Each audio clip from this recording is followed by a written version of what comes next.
तो बच्चों सबसे पहले होमवर्क डिस्कस कर लेते हैं, ठीक है? हाँ बोलो। हाँ जल्दी।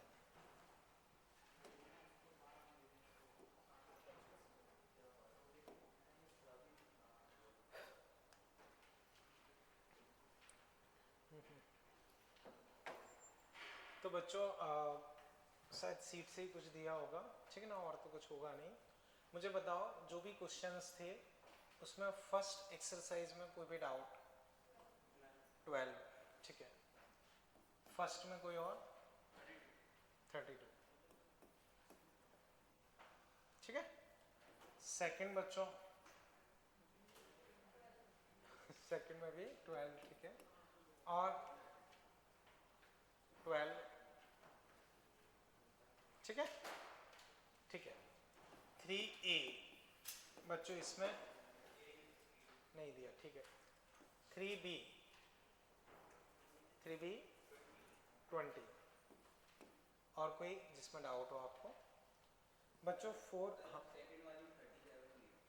सेकंड में 13, 37, 34, ठीक है, ठीक है, ओके। 4A 26 और 4B में कुछ, ठीक है। देख लेते हैं बच्चों।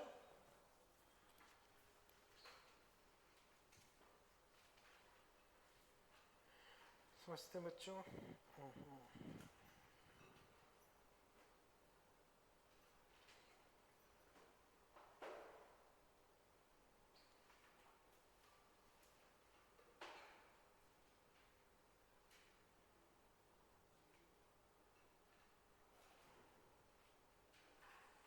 देखते हैं बच्चों। फर्स्ट में 12 एंड 32, 12 ये रहा बच्चों। देखो दो दिए हैं सिचुएशन और नॉर्मल रिएक्शन ए और बी पे 4/3 है, ठीक है बच्चों। देखो ये सिचुएशन,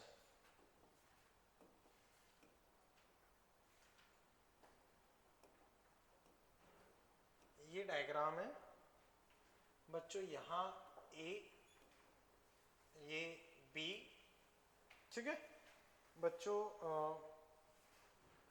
ए और बी का 4/3 है, तो बच्चों इसका एन ए और इसका एन बी, तो n a by n b बच्चों 4/3 है बच्चों। ये है 53, ये थीटा मान, ठीक है। अब समझो, देखो मैंने आपको बताया कि रट लो इधर mg sine theta, mg cos theta. Masses बच्चों 1 है, तो इसका अगर मैं नॉर्मल लिखता हूं, जैसे ये a है तो a का नॉर्मल लिखूंगा तो 1g कॉस थीटा, b का लिखूंगा तो 1g साइन कॉस 53। हमें दिया है 4/3, ठीक है। अब समझो कॉस, देखो टेन टेन कट गए, कॉस थीटा यहां से आ जाएगा 4/3 और कॉस 53 अपने पास होता है 3/5, तो 4/5 थीटा कितना आ गया? 37। बोलो क्लियर है ये? नंदिनी नाम ना, नंदिनी क्लियर है?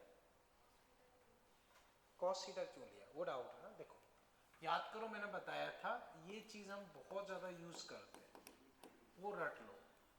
mg sine theta, mg cos theta, ये नॉर्मल तो ऐसे मूव नहीं कर रहा, तो ये नॉर्मल किसके बराबर होगा? mg cos theta. तो वो रट जाना चाहिए कि इधर mg साइन थीटा, इधर mg कॉस थीटा, और वो इस नॉर्मल के बराबर। ये चीज आ गई। अब मुझे एक्सेलरेशन निकालना है, तो देखो ये एंगल आ गया 37, तो इसे निकाल लोगे तो 1g मतलब आ जाएगा 1g 3/5 मतलब 6। ऐसे इसे निकालोगे तो वो आएगा 8, तो ये चलाएगा, ये रोकेगा। 8 - 6/1 + 1 एक्सेलरेशन। समझ पाए नंदिनी? ओके। अब 32,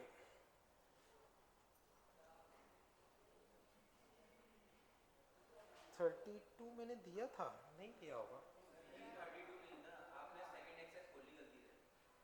अच्छा सेकंड खोली मैंने, ओके, मैं आगे निकल गया। अच्छा, मैंने 12 जो ये डिस्कस किया वो भी सेकंड का किया। ओके, ठीक है, समझ गया। ठीक है, 12th उसका भी करना ही था। फर्स्ट देखते हैं। ओके, हाँ फर्स्ट में नहीं है वो 12th। ठीक, तो फर्स्ट में 32 देखते हैं। 32 देखो, ठीक है। 32 टू ब्लॉक ये और ये, ठीक है। Two inextensible wire length 1 metre. Upper बच्चों ऊपर वाले वायर का कोई मास नहीं है, लोअर वाले का मास बच्चों 0.2 kg पर मीटर है। तो 1 मीटर लंबाई है तो टोटल मास 0.2 मीटर उसका हो गया। अब हर एक ये है, ठीक है। And support hand upward acceleration 2। तो बच्चों ऐसे समझो, ये 2.9, ये बच्चों 0.2 kg और ये अपने पास है 1.9 और इसका एक्सीलरेशन है बच्चों 0.2, ठीक है। अब बच्चों तुमसे क्या पूछा है, टेंशन एट मिड पॉइंट। बच्चों यहाँ टेंशन निकालना, यहाँ। तो बच्चों 1.9 और 0.1, क्योंकि पूरे का मास 0.2 है तो इतने का हो गया 0.1। तो इसके नीचे जो टोटल मास है वो एक तरीके से 2 किलो मान लो, 0.1 और ये मिला के 2 किलो मान लो। अब T हमें निकालना, इधर है 2g और एक्सीलरेशन 0.2, तो T माइनस 2g, जी यहाँ 9 पॉइंट लेना बेटर है, मास इंटू एक्सीलरेशन। तो T बच्चों अगर लिखोगे तो वो तुम्हारे पास आ जाएगा 20। एक बार चेक कर लो, जिस भी स्टेप में दिक्कत लग रही हो आराम से पूछो, ठीक है। जिसको भी डाउट रहा हो, ठीक, देख लो आराम से। अगर डाउट हो तो मैं वापस बता देता हूँ। फिर आगे चलते हैं बच्चों 37, नेक्स्ट एक्सरसाइज में 37।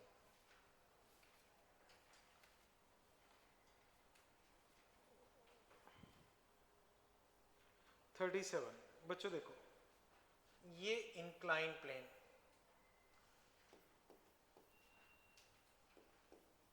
ये M, ये M, ये थीटा। तो बच्चों मैंने बताया कि ये रट लो, इधर क्या होता है mg साइन थीटा।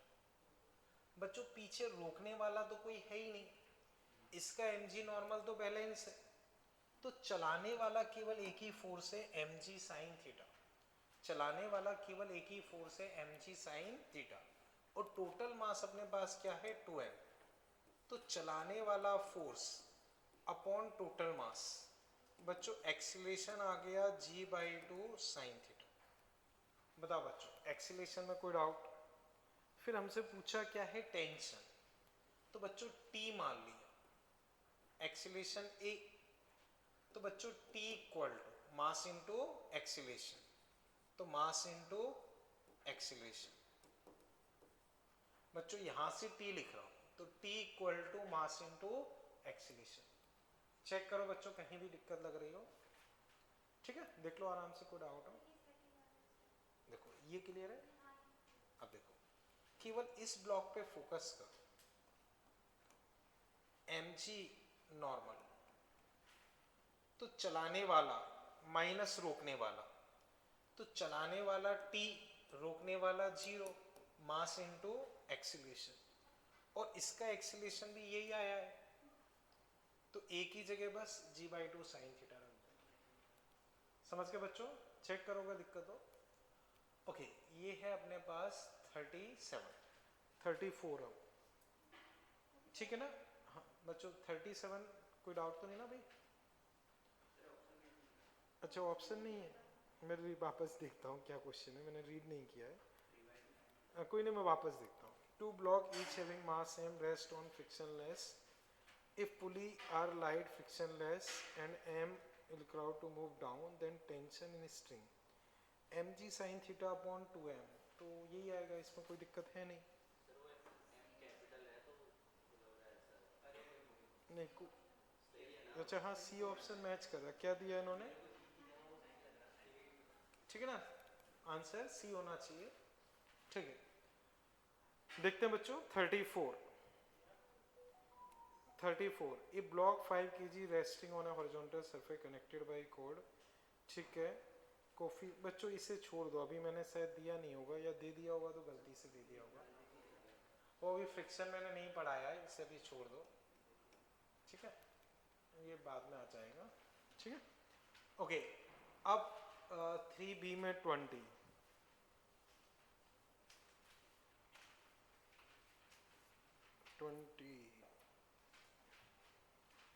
ओके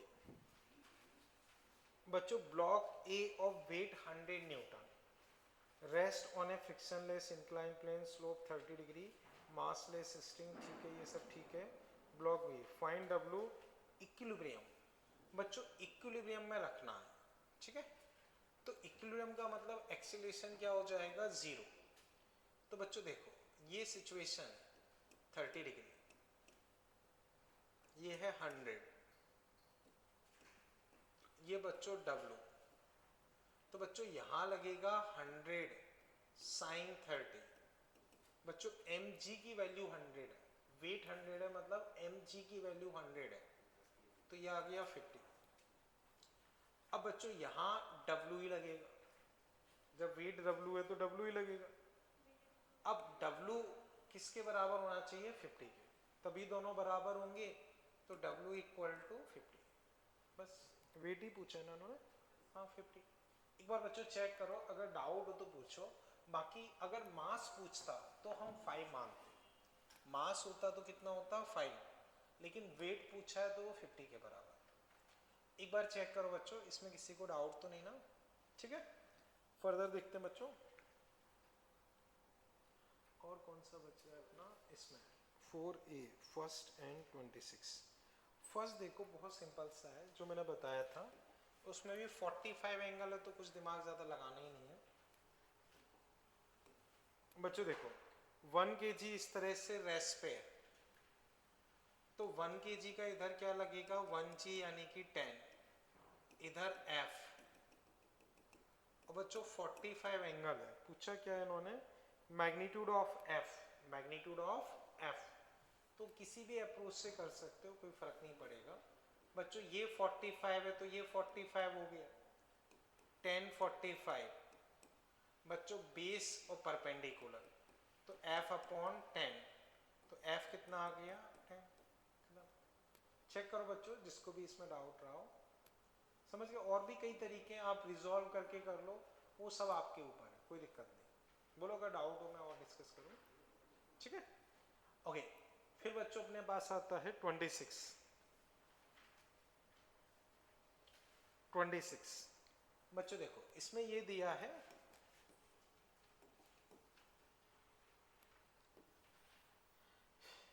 ये 4m, ये m, और यहां तुम लगा रहे हो 2mg, तो बच्चों यहां लगेगा mg, ये ज्यादा ये कम, ये चलाएगा ये रोकेगा, तो एक्सीलरेशन बच्चों चलाना माइनस रोकना, तो 2mg minus mg upon total mass 5m g by 5। Clear है बच्चों। अब पूछा इन्होंने क्या है, टेंशन। मान लो बच्चों इससे लिख लेते हैं, तो एक्सीलरेशन इधर है, तो बच्चों t minus mg, mass into acceleration, उधर भेजता हूं, तो 6mg बाई 5। चेक करो बच्चों अगर कहीं डाउट लग रहा हो। टेंशन बच्चों कितनी आ गई 6mg बाई 5। बोलो बच्चों यहां तक कोई दिक्कत। ठीक है, ओके। हाँ बच्चों अब मुझे बताओ यहां तक कोई कंफ्यूजन, चले आगे बच्चों, चले। ठीक है, अब बच्चों जो अपना टॉपिक चल रहा था वो फिर हम कंटिन्यू करते हैं, तो उसे समझते हैं बच्चों।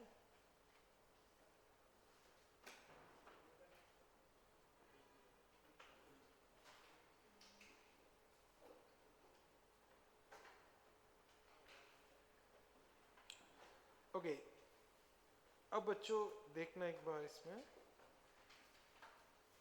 एक क्वेश्चन बच्चों, फिर इसमें आप अटेम्प्ट करो। शायद मैंने होमवर्क में दिया था कि नहीं मुझे नहीं पता, अगर दिया हो तो ठीक है, वरना अभी कर लेना। क्वेश्चन 22 पेज 205 क्वेश्चन 22 दिया था ना, कोई डाउट तो नहीं ना? ठीक है।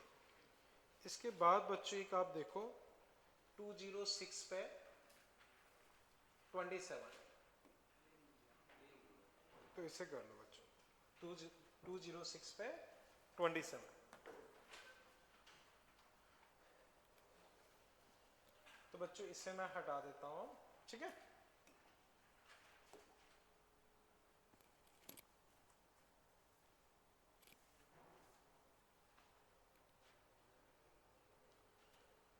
एक सेकेंड बच्चों करने से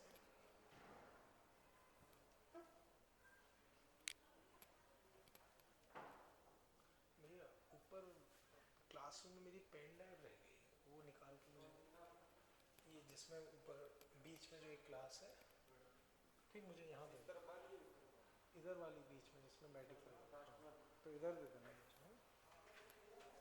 हाँ क्या वही बोर्ड में लगी हुई।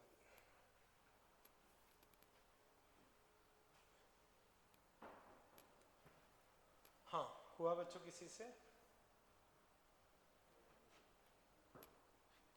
A particle of small mass m joined to a very heavy body passes over a pulley, ठीक है, down the total downward force in the pulley is, वो आपको हाँ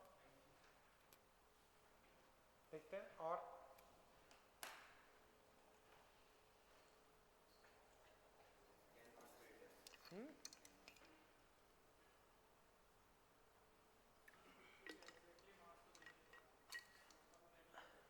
नहीं फिर भी निकल जाएगा, मैं बताता हूँ। देखो बच्चों किसी से भी हो पाया हो तो बताएं। देखना बच्चों, ये सिचुएशन, ये मान लो एक छोटा सा मास m, ये एक हैवी मास कैपिटल M, तो बच्चों ये ऊपर ये नीचे। बच्चों तुम्हें पुली यानी कि ये वाला फोर्स निकालना 2T। अब समझो बच्चों, ये चलाएगा ये रोकेगा, तो mg minus small mg upon m plus m। बोलो बच्चों इसमें कोई डाउट? अब समझो बच्चों, ये कैपिटल M बहुत बड़ा है, कैपिटल M बहुत बड़ा है, तो उस एडिशन सब्ट्रैक्शन वाले को निगलेक्ट कर सकते। तो लगभग एक्सीलरेशन कितना आ गया जी, लगभग एक्सीलरेशन कितना आ गया जी। अब ये mg, तो यहां से मैं टेंशन लिखता हूं, तो T minus mg mass into acceleration, T equal to mg plus mg, T equal to 2mg। तो रस्सी में टेंशन बच्चों कितनी आई? Twice mg। रस्सी में टेंशन ट्वाइस mg है, तो यहाँ टेंशन हो जाएगी 4mg। एक बार फिर समझो बच्चों, capital mg minus small mg upon m plus m, small m अपने निगलेक्ट कर दिए, तो एक्सीलरेशन आया g। एक्सीलरेशन g आया तो चलाने वाला माइनस रोकने वाला मास into acceleration, tension 2mg, tension 2mg है तो ऊपर अपने पास फोर्स क्या हो जाएगा? 4mg। बताओ बच्चों इसमें अभी कोई डाउट? क्लियर है बच्चों? भी है ठीक। फर्दर बच्चों इसमें आप देखें, एक सेकेंड बस एक सेकेंड। बच्चों जिसका हो जाए वो एक बार इस क्वेश्चन को फिर करना, 221 क्वेश्चन 39। हाँ बोलो नितिन। या हाँ सर कोई, हाँ हाँ देखो हमेशा ही मान के चलो उन्होंने लाइट स्ट्रिंग लिखा हो या ना लिखा हो, हम मासलेस इनएक्सटेंसिबल स्ट्रिंग मान के चलते हैं। मासलेस का मतलब मास नेग्लिजिबल है, उसी को कई बार हम लाइट स्ट्रिंग बोल देते हैं। तो रस्सी का मास काउंटिंग में नहीं लेना है, वो उसका मतलब होता है, ठीक है। अब बच्चों इसे ट्राई कर लो, क्वेश्चन 39। पिछले क्वेश्चन में बच्चों कहीं कोई डाउट हो तो पूछो, पिछला क्वेश्चन क्लियर है ना? अब इसे करो।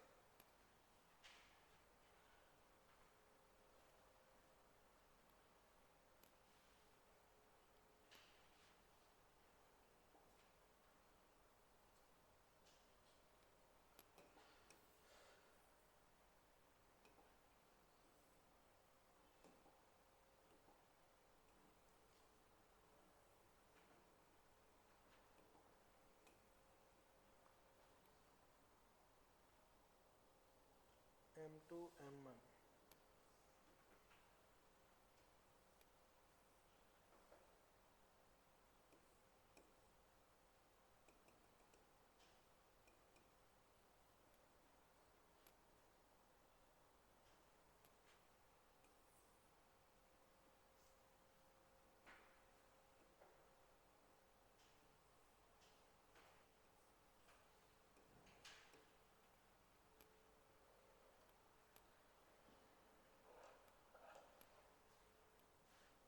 बच्चों पूछा क्या है, टेंशन।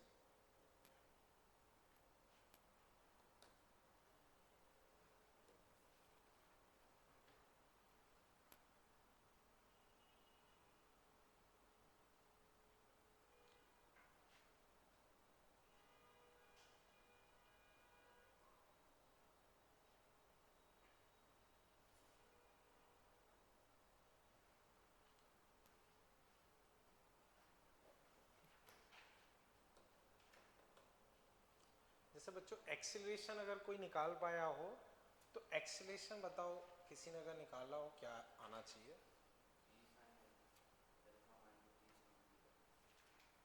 सही है। एक बार और सोच लेता हूँ, मासेस सेम है क्या? नहीं नहीं, एक सेकेंड मैं सोच लेता हूँ। नहीं नहीं, गड़बड़ लग रहा है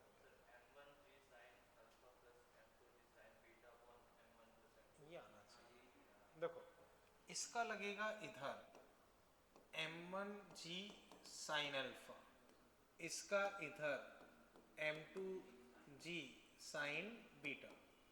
तो ये भी चलाएगा ये भी चलाएगा, दोनों ही चलाएंगे, दोनों ही चलाएंगे। तो चलाने वाले तो ये हैं, रोकने वाला कोई है नहीं। तो चलाने वाला m1g sine alpha m2g sign beta upon total mass, क्योंकि रोकने वाला कोई है नहीं, रोकने वाला कोई है नहीं, खत्म। बच्चों चलाने वाले दोनों ही हैं, रोकने वाला कोई है नहीं। देखो वो कंबाइंड इफेक्ट होता है, अकेले की वजह से कभी नहीं होगी। पर टेंशन जो होगी वो जब हम एक्सीलरेशन लिखेंगे तो इंटरनल हो जाएगी, तो उससे मतलब नहीं। टेंशन अगर हम दोनों को एक साथ मानेंगे तो वो इंटरनल फोर्स हो जाएगा, उससे मतलब नहीं, वो बाद में यूज होगी। जैसे एक्सीलरेशन हम डायरेक्टली ये लिख सकते हैं। बच्चों बताओ एक्सीलरेशन में कोई दिक्कत? अब टेंशन के लिए किसी एक ब्लॉक की इक्वेशन लिख लो, चाहो तो ऊपर वाले की या नीचे वाले की, वो फर्क नहीं पड़ता। तो टी मान लिया। अब ऊपर वाले से भी वही आंसर आएगा, ये चलाएगा ये रोकेगा। तो m1g sine alpha minus T m1, और एक ही जगह बच्चों ये पूरा रख देंगे। आगे बच्चों इधर उधर करके थोड़ा सा सिंप्लीफाई कर लेना, कोई ना कोई मैच कर जाएगा। तो कैलकुलेशन वाला पार्ट में स्किप कर रहा हूं बच्चों, समझ गए ना कंसेप्ट? बोलो बच्चों इसमें कोई दिक्कत हो? ठीक है, चले बच्चों आगे। ओके, इसे बच्चों फिर मैं हटा देता हूं। ठीक, बोलो बच्चों कोई डाउट तो नहीं अभी इसमें? क्लियर है? ठीक है। अब ऐसे बच्चों देख के आंसर बताओ। मान लो बच्चों अगर ये वाला अरेंजमेंट कुछ ऐसा होता कि ये अल्फा ये बीटा, थोड़ा वो ज्यादा इंक्लाइंड बन गया, थोड़ा कम मान लेना। इस केस में टेंशन क्या आती?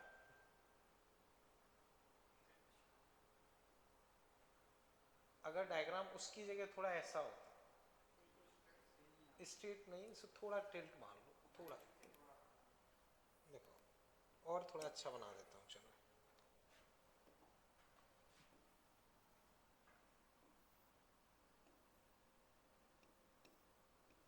ये मान लो m1। अब सोचो टेंशन क्या आनी चाहिए? बोलो बच्चों, इस केस में डायरेक्टली आंसर बोल सकते हो, सोचो थोड़ा दिमाग लगाओ, कोई कैलकुलेशन नहीं है, कुछ नहीं है। देखो बच्चों इस केस में आएगी जीरो। रीजन क्या है? ये जो है इसको देखोगे तो इसका एक्सीलरेशन कम है, इसका ज्यादा। तो देखो ये कम ये ज्यादा से मूव कर सकता है, तो ये आगे जाएगा, ये तेजी से नीचे आएगा तो रस्सी लूज हो जाएगी, रस्सी लूज हो जाएगी तो एक्सीलरेशन मतलब टेंशन जीरो। यहाँ क्या चीज है, ये ज्यादा शार्प स्लोप पे है तो ये तेजी से भागना चाहता है, ये स्लो भागना चाहता है, पर ऐसा हो नहीं सकता, दोनों को साथ साथ ही भागना पड़ेगा क्योंकि रस्सी से बंधे। तो यहाँ साथ साथ भागना पड़ेगा तो रस्सी खिंचेगी और साथ साथ वो चलेंगे।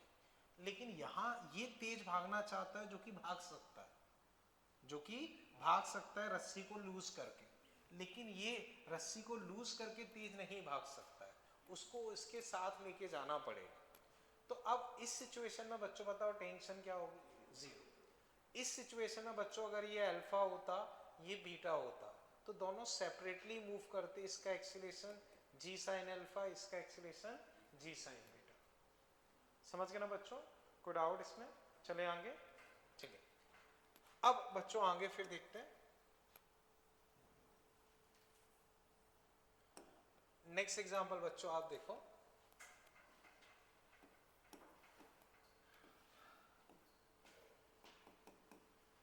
बच्चों ये m, ये 3mg। अब बच्चों एक्सीलरेशन एंड टेंशन बताओ, find acceleration and tension.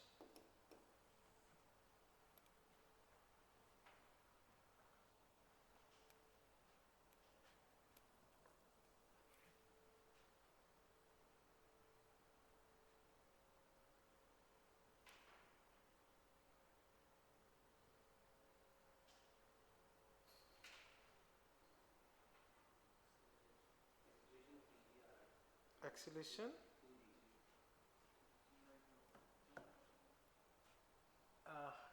g/2 देखते हैं, और टेंशन ओके चलो एक ही रस्सी हो तो सब में सेम ही आएगी। ओके, एक्सीलरेशन 2g, देखो एक्सीलरेशन आएगा 2g और टेंशन आएगी 3mg। ठीक है बच्चों, अब समझो, इसको मैं अभी डिस्कस करता हूँ। बच्चों इससे समझना, हालांकि उतना लिखने की जरूरत नहीं है बट ऐसे ही समझ लो, m 3m। हम क्या करते हैं, इस क्वेश्चन को और इस क्वेश्चन को सेम मान लेते हैं, इस क्वेश्चन को और इस क्वेश्चन को सेम मान लेते हैं। मैं इसमें पूछता हूँ इधर 3mg mg, तो एक्सीलरेशन बच्चों 3mg minus mg upon 4m g/2। अब इस केस में बच्चों टेंशन निकालोगे तो 3/2 mg आ जाएगी। ठीक है, अब इस क्वेश्चन पे आते हैं। तो अब बच्चा कई बार ये सोचता है कि ये और ये सेम चीज है, 3mg minus mg, 3mg minus mg upon 4m, जो कि गलत है। बच्चों समझो, यहाँ ब्लॉक नहीं है, यहाँ फोर्स लगा रहे हैं, यहाँ फोर्स लगा रहे हैं, यहाँ कोई ब्लॉक नहीं है। जैसे अभी हमने एक 4A एक्सरसाइज में क्वेश्चन किया था, वो ऐसे 2mg से खींच रहा था, तो उसका मास थोड़ी इंक्लूड करेंगे, वो तो फोर्स है, फोर्स की वैल्यू 2mg दे रखी है। जैसे बच्चों फोर्स की वैल्यू 5g बोल दी, 5g मतलब 50, तो 50 बोलो या 5g बोलो फर्क थोड़ी पड़ता। ऐसा थोड़ी कि आप 5g बोलोगे तो उसका मास 5 kg इंक्लूड करोगे, वो गलत है। तो बच्चों ये क्वेश्चन और ये क्वेश्चन सेम नहीं है, डिफरेंट क्वेश्चन, ये चीज बच्चों क्लियर है। अब क्वेश्चन पे आते हैं। तो बच्चों यहाँ mg और यहाँ फोर्स 3mg, तो ये ज्यादा ये कम, तो ये इधर मूव करेगा। तो एक्सीलरेशन बच्चों लिखोगे चलाने वाला माइनस रोकने वाला, तो 3mg minus mg upon total mass. तो बच्चों इसमें कोई मास नहीं है, मास केवल इसमें है m, तो तुम्हारे पास एक्सीलरेशन आएगा 2g। अब आता है टेंशन। तो बच्चों जिस फोर्स से हम खींचते हैं वही टेंशन होता है। अगर मान लो मैं यहाँ 30 न्यूटन लिख दूंगा तो तो टेंशन कितनी हो जाएगी 30, 130 लिख दूंगा तो 130। समझ गए बच्चों? तो ध्यान रहे ये क्वेश्चन और ये क्वेश्चन सेम नहीं है, डिफरेंट क्वेश्चन है। बच्चा कई बार दोनों क्वेश्चन को सेम लेके चलता है और उस हिसाब से आंसर निकालता है, जो कि ठीक नहीं है। इतना बच्चों समझ गए? इसमें कोई डाउट? ठीक है।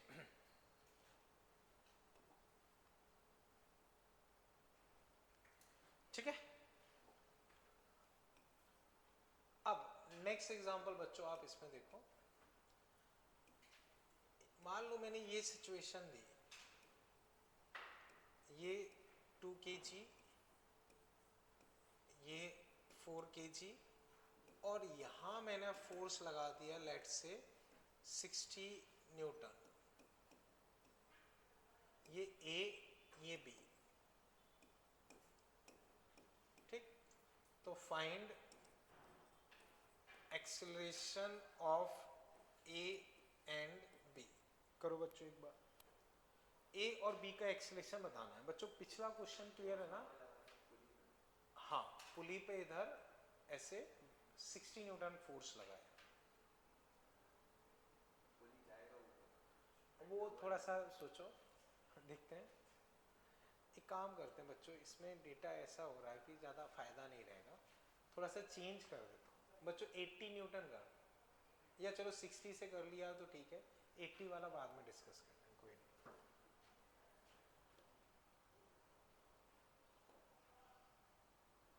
क्योंकि इसमें ज़्यादा फायदा नहीं रहेगा क्वेश्चन देने का। तो बच्चों जिसका सॉल्व हो जाए वो 60 के बाद 80 न्यूटन से और सॉल्व कर लेना। ठीक है, जिसका सॉल्व हो जाए वो 60 की जगह स्लैश 80 न्यूटन करके वापस सॉल्व कर लो।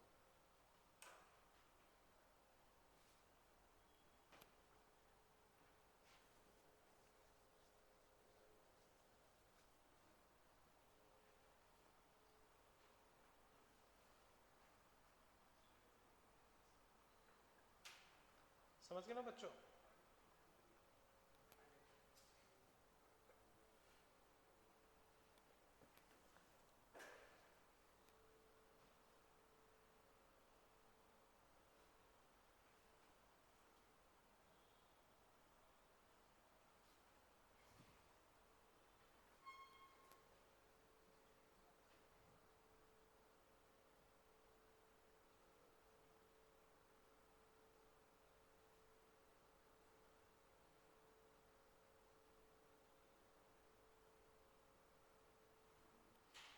बोलो बच्चों, कर लिया? 60 वाला कर लिया या 60 वाला भी नहीं हुआ? चलो खैर देखते हैं, मैं फिर डिस्कस कर रहा हूँ। समझो बच्चों, बहुत सिंपल सा फंडा है। ये 60 है, तो बच्चों बताओ यहाँ टेंशन कितना होगा? 30, 30, 30, आधा आधा इधर होगा। ठीक है, तो बच्चों इतना हम गारंटी से बोल सकते हैं कि इसका 30, इसका 30, ये तो पक्का ही है। इधर बच्चों क्या लगेगा? 2g, इधर 4g। मान लो बच्चों इसका एक्सीलरेशन a1, ये नीचे ज्यादा है तो इसे इधर a2 मान लो। ठीक है, अब बच्चों देखते हैं, इधर इसका एक्सीलरेशन अगर मैं लिखता हूं तो चलाने वाला माइनस रोकने वाला अपॉन मास, तो 30 माइनस 20 अपॉन 2 यानी कि 5। इसका बच्चों लिखते हैं तो 40 माइनस 30, 40 माइनस 30 अपॉन 4, 2.5। एक बार वापस डिस्कस करता हूँ बच्चों, समझो यहाँ 60 है तो यहाँ 30, 30 होगा, ये तो पक्का ही है। ये 30 नीचे mg लगना ही लगना है, नीचे 4g लगना ही लगना है। इन दोनों में ऊपर वाला ज्यादा है या इन दोनों में? अब बच्चों बताओ एक्सीलरेशन ये आ गया, इसमें कहीं कोई दिक्कत? अब इसमें कंफ्यूजन बच्चे को ये होता है कि भाई इसका एक्सीलरेशन 5, इसका 2.5, ऐसा कैसे हो गया, ऐसा कैसे हो गया? क्योंकि अभी तक तो हम देख रहे थे कि जो इसका है वही इसका है। तो बच्चों सही है बच्चों, अगर पुल्ली रुकी हुई हो, पुली रुकी हुई हो तो सही है कि दोनों का एक्सीलरेशन सेम आएगा, बस डायरेक्शन अपोजिट होगी। अब ध्यान से देखो बच्चों, मान लो ये सिचुएशन, ये पुली ऐसे रुकी हुई है, ये मान लो 2 से ऊपर जा रहा है, तो ये कहाँ जाएगा, किससे जाएगा, 2 से, ऑब्वियस सी बात है। अब अगर मान लो ये पुली खुद ऊपर जा रही हो, जैसे ये लिफ्ट है और खुद ऊपर 1 से जा रही हो, तो इसका एक्सीलरेशन 2 + 1 होके कितना हो जाएगा, 3, और इसका 2 - 1 होके कितना हो जाएगा, 1। तो बच्चों को इस तरह की कोई सिचुएशन होगी जिसमें पुली खुद ऊपर जा रही होगी, तो उससे कोई दिक्कत नहीं, हमसे जो पूछा है वो तो हम सॉल्व कर पा रहे, समझ पा रहे हो बच्चों। ओके, तो खैर बच्चों, अब हालांकि 80 वाले का ज़्यादा मतलब नहीं है, बट ऐसे ही एक बार आंसर बता दो, 80 लेके आंसर क्या आना चाहिए, बी नहीं, बी फिर 0 आ जाएगा। देखो उस केस में 40-40 लोगे, 40-40 लोगे तो ये 40 कट गए, तो उस केस में बच्चों A2 तो 0 हो जाएगा। इसको लिखोगे तो 40-20, तो 40 - 20, 40 - 20/2, इसका 10 आ जाएगा। बताओ बच्चों, समझ पाए इससे, क्लियर है मुस्कान, ठीक है। बोलो बच्चों, यहां तक कोई डाउट। देखो ऊपर जो टेंशन होगी उसका आधा आधा इधर होगा, ऊपर 60 है तो 30-30, 80 है तो 40-40, इसका रिवर्स भी है। अगर यहाँ 30 दे रखी है तो यहाँ भी 30 होगी और ऊपर क्या हो जाएगी, 60। बोलो बच्चों, यहाँ तक कोई दिक्कत, चले आगे, ठीक है। इसे बच्चों हटा देता हूँ, ठीक है, ठीक। अब बच्चों देखो, इसे हटा दो बच्चों, ठीक है। अब ऐसे बच्चों देख के बताओ, इसे लिखवा नहीं रहा हूं, ऐसे देख के बताओ, 6 kg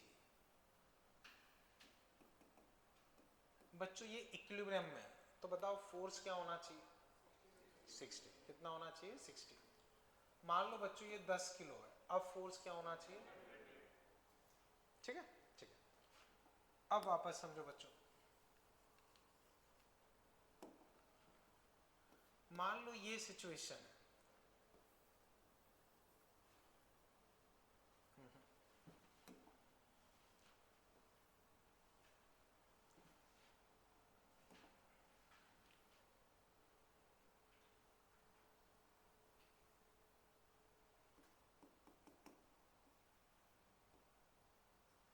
वही 10 किलो मैंने ले लिया। अब ये F, तो बच्चों इस तरह से लिख लो, find F if 10 kg is in equilibrium।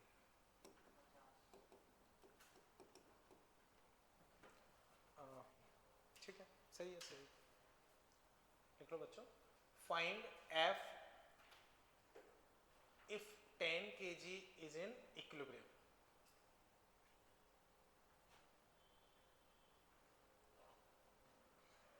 सही है आपका।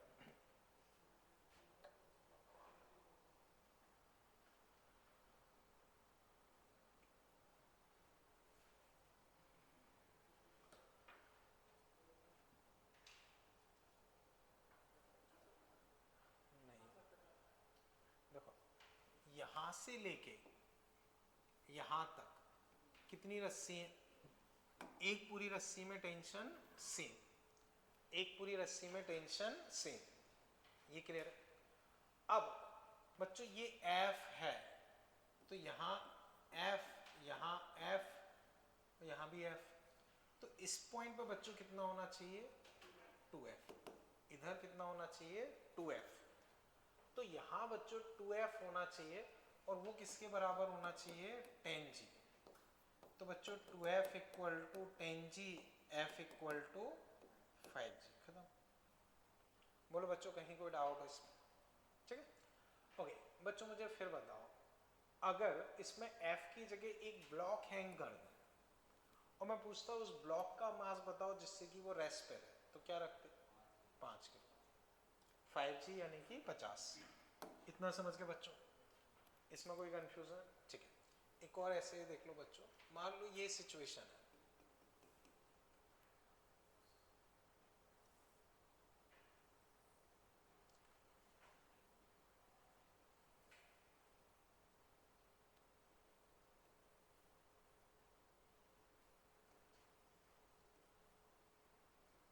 बच्चों ये स्मॉल m और ये 10 किलो मान लेता हूँ, ठीक। Find m if 10 kg is in equilibrium। वही क्वेश्चन है बच्चों, हाँ। m मास है, अब वो इक्विलिब्रियम में है, तो बताना है कि क्या होना चाहिए। बच्चों पिछले में तो कोई डाउट नहीं ना, ठीक है, सही है। बाकी लोग कर ले बच्चों।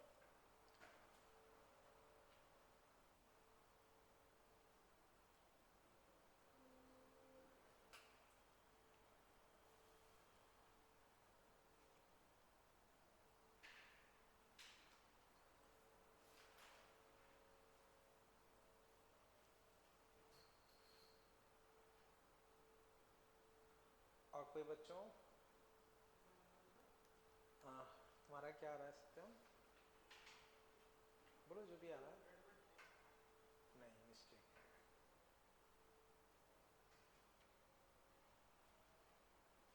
और कोई? देखो बच्चों, इक्विलिब्रियम में है तो बच्चों पक्का यहां टेंशन तो mg होगी, पक्का यहां टेंशन mg होगी, तभी तो इक्विलिब्रियम में होगा। बच्चों यहां से लेके यहां तक एक रस्सी है, तो इस पूरे में ही टेंशन कितनी होगी? mg। तो यहां टेंशन बच्चों होनी चाहिए 2mg, यहां टेंशन 2mg, ठीक है। अब यहां 2mg, तो बच्चों यहां से लेके यहां तक एक ही रस्सी है, तो इधर भी टेंशन 2mg। तो बच्चों ऐसे समझो, चलो mg t, तो t कितनी होनी चाहिए? mg, पूरे में mg mg, तो यहां टेंशन बच्चों मान लो t डैश, वो कितनी होनी चाहिए? 2mg। t डैश बच्चों अपने पास कितनी होनी चाहिए? 2mg। अब बच्चों यहां से लेके यहां तक फिर एक ही रस्सी है, तो इस पूरे में भी वही 2mg। अब इसको बच्चों अगर मैं देखता हूं तो 10g यहां लग रहा है, ऊपर एक t डैश लग रहा है, इधर एक t लग रहा है, तो t प्लस t डैश क्या होना चाहिए? 10g। t है बच्चों 2mg, ये है mg, कितना आ गया? 10g। तो मास अगर मैं लिखता हूं 10/3। चेक करो बच्चों, कहीं भी डाउट लग रहा हो, किसी भी स्टेप में बच्चों कहीं भी डाउट लग रहा हो, पूछो आराम से, ठीक है ना? ठीक, तो इक्विलिब्रियम में बच्चों हम इस तरह से कर सकते हैं। एक और बच्चों देखो, फिर मान लो बच्चों ये सिचुएशन है, ये एक प्लेटफॉर्म बोल दिया कुछ 50 किलो का,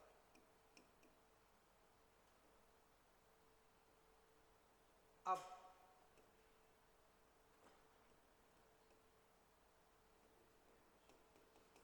ठीक है, ये बंदा मान लो बच्चों 60 किलो का, तो बच्चों प्लेटफॉर्म पे खुद बंदा है, 50 किलो का प्लेटफॉर्म है, 60 किलो का ये बंदा है। अब ये रस्सी को पकड़ के खींच के अपने आप को रेस्ट पे रख पा रहा, तो सिस्टम रेस्ट पे, सिस्टम रेस्ट पे। फाइंड टेंशन,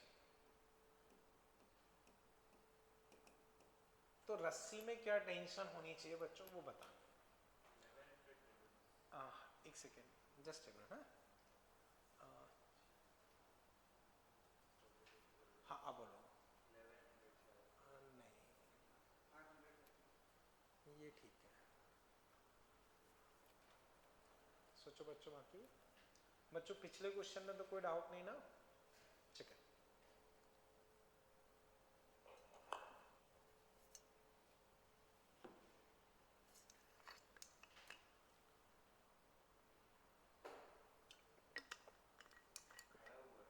हाँ, रेस्ट पे पूरा सिस्टम, तो रस्सी को खींच के अपने आप को उस पर रेस्ट पे बना रखा है इसने।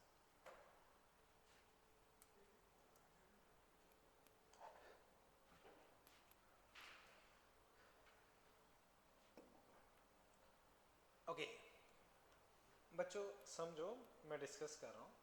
बच्चों इस पूरे को एक सिस्टम मान लो, तो बताओ टोटल मास कितना हो गया 110।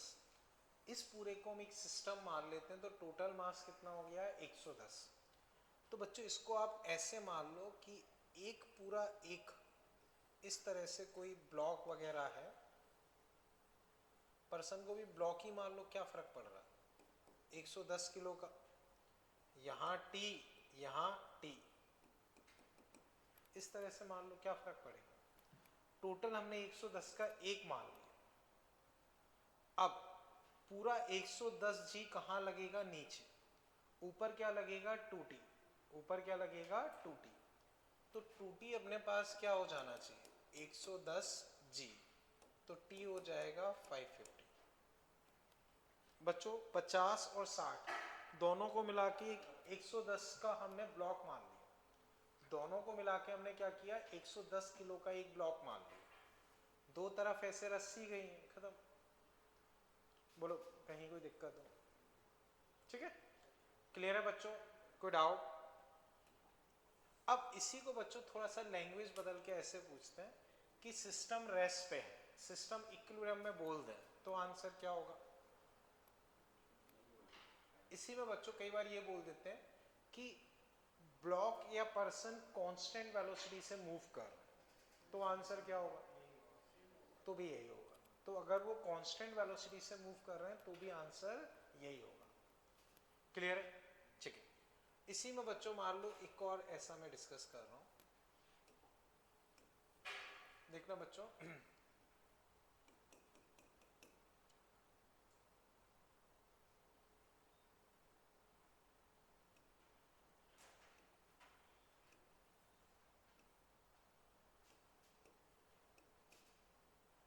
वही बच्चों सिस्टम रेस्ट पे है, ठीक।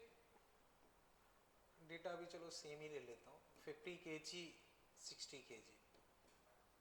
बच्चों वही टेंशन बताना, लगभग वही क्वेश्चन है, लेकिन दिमाग लगाओ फिर।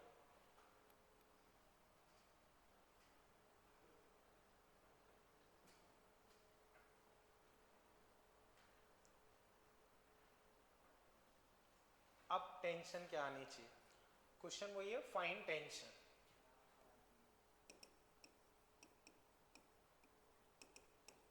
टेंशन क्या होनी चाहिए,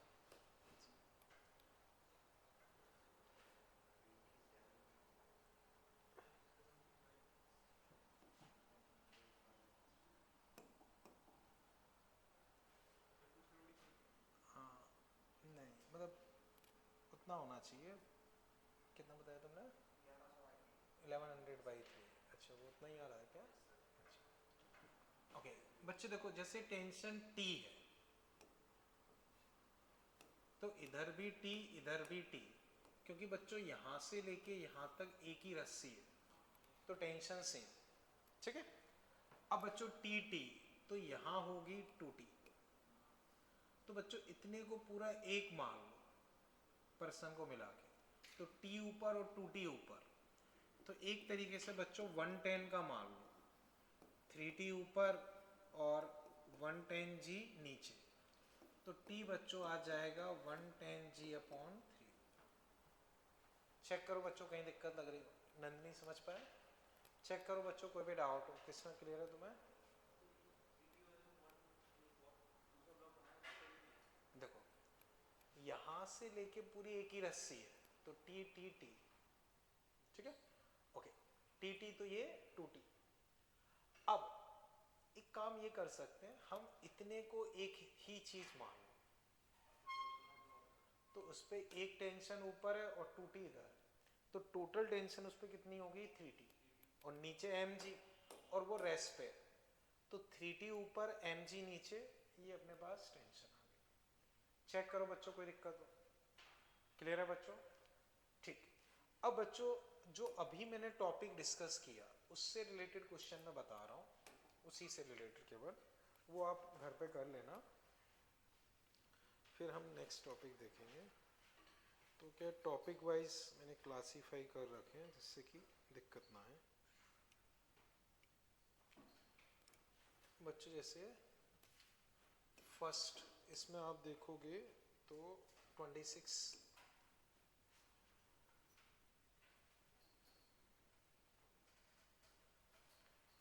सेकंड में बच्चों 27, फिर बच्चों 41,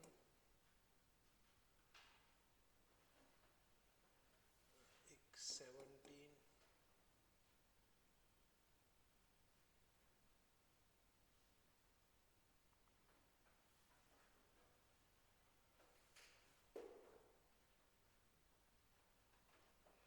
इसके बाद बच्चों देखोगे तो इसमें 25, 3A, इसमें बच्चों 5, सेकंड में 13, 14, 3B, 23rd,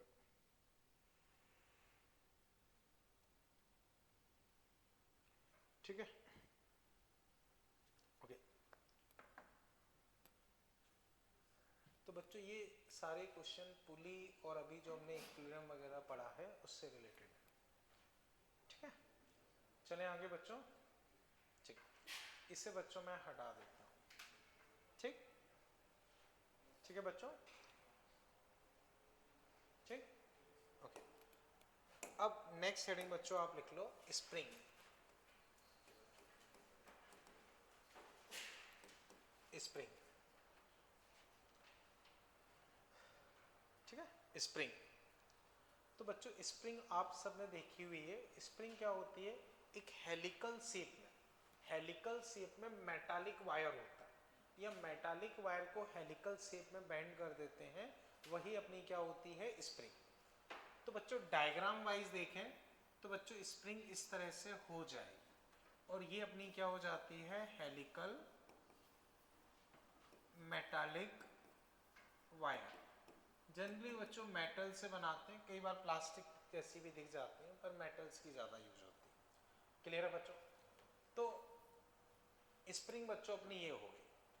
अब बच्चों समझो, स्प्रिंग की कोई फिक्स लेंथ नहीं होती। तुम उसे खींचोगे तो उसकी लेंथ बढ़ जाएगी, कंप्रेस करोगे तो उसकी लेंथ घट जाएगी। तो एज सच कोई फिक्स लेंथ नहीं होती, लेकिन हम उस पर कोई फोर्स नहीं लगाए, कोई फोर्स नहीं लगाए तो उसकी जो लेंथ होती है उसे हम बोलते हैं नेचुरल लेंथ। उसे हम क्या बोलते हैं? Natural length. तो बच्चों इतना कर लो, फिर आगे लिख लो बच्चों।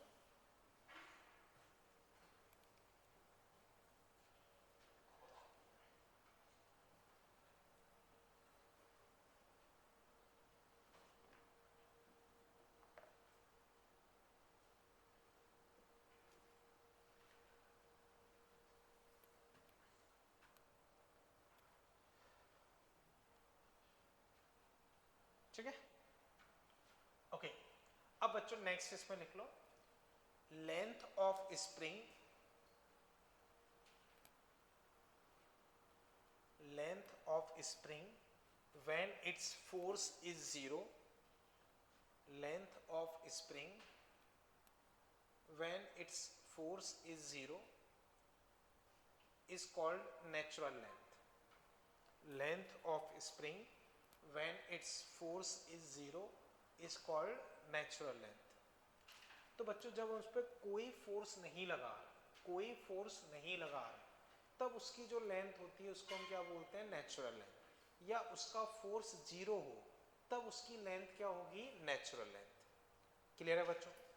अब बच्चों एक्सपेरिमेंटली ये देखा गया है, एक्सपेरिमेंटली बच्चों ये देखा गया है, जैसे ये स्प्रिंग है, इसको आप थोड़ा खींचोगे तो थोड़ा फोर्स लगाना पड़ेगा, ज़्यादा खींचने के लिए ज़्यादा, और ज़्यादा के लिए और ज़्यादा। सेम बच्चों थोड़ा कंप्रेस करोगे तो कम फोर्स, ज़्यादा करोगे तो और ज़्यादा, और ज़्यादा करोगे तो फिर और ज़्यादा। तो बच्चों जैसे जैसे तुम इसे खींचते जाते हो आपको ज़्यादा फोर्स लगाना पड़ता है। कंप्रेशन में भी वही चीज़ रहती है, ज़्यादा कंप्रेस करोगे तो भी ज़्यादा फोर्स लगाना पड़ेगा। तो एक्सपेरिमेंटली ये देखा गया है, एक्सपेरिमेंटली ये देखा गया है कि जो ये स्प्रिंग फोर्स होता है, स्प्रिंग फोर्स, बच्चों एक्सपेरिमेंटली ये देखा गया है कि spring force directly proportional to x होगा। x बच्चों इसमें क्या है, कंप्रेशन या इलोंगेशन, कंप्रेशन या इलोंगेशन फ्रॉम नेचुरल लेंथ।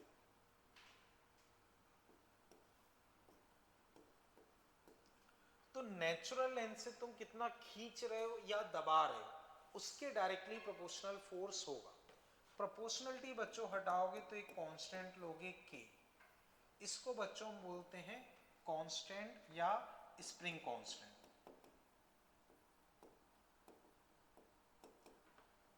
बच्चों देख के बताओ स्प्रिंग कांस्टेंट की एसआई यूनिट क्या होनी चाहिए, न्यूटन पर मीटर। डायमेंशन निकाल लोगे, लिखवाने की जरूरत तो नहीं है ना, एसआई यूनिट डायमेंशन क्लियर है ना, ठीक है। अब बच्चों समझो, एक बार पहले इतना कर लो फिर मैं आगे डिस्कस करता हूं।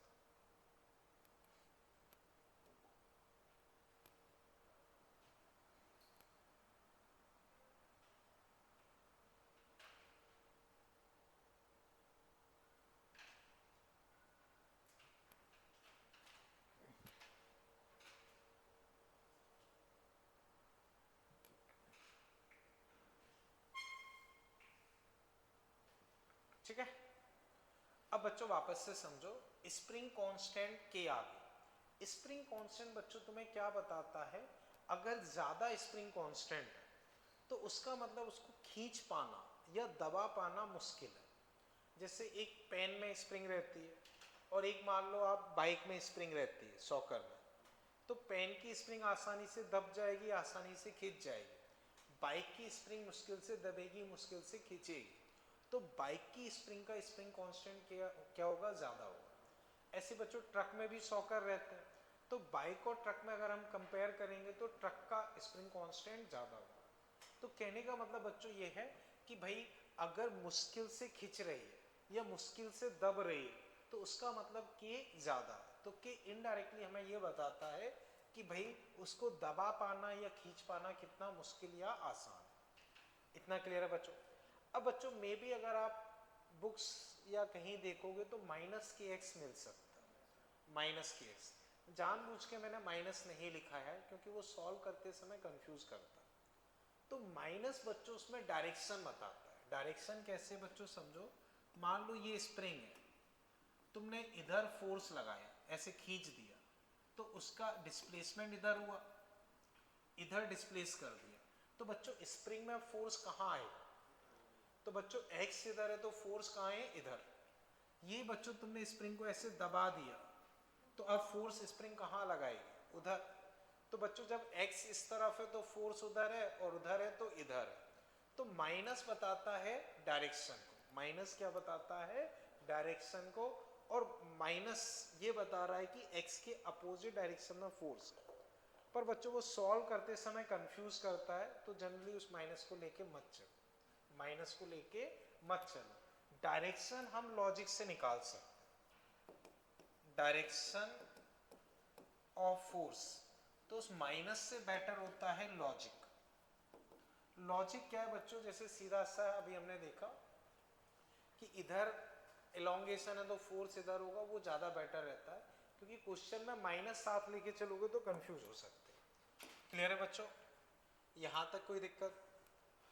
अब बच्चों जैसे हम मासलेस रस्सी डिस्कस करते थे, ऐसी बच्चों मान के चलते हैं कि जो स्प्रिंग है उसका अपना कोई खास मास नहीं है, निगलेक्टेड मास है या मासलेस स्प्रिंग है। मासलेस रस्सी में हर जगह टेंशन सेम होती थी, तो मान के चलते हैं कि मासलेस स्प्रिंग जो है उसमें हर जगह स्प्रिंग फोर्स क्या होगा, सेम होगा। क्लियर है बच्चों।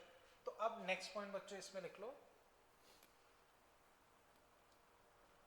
generally we discuss massless spring, generally we discuss massless spring,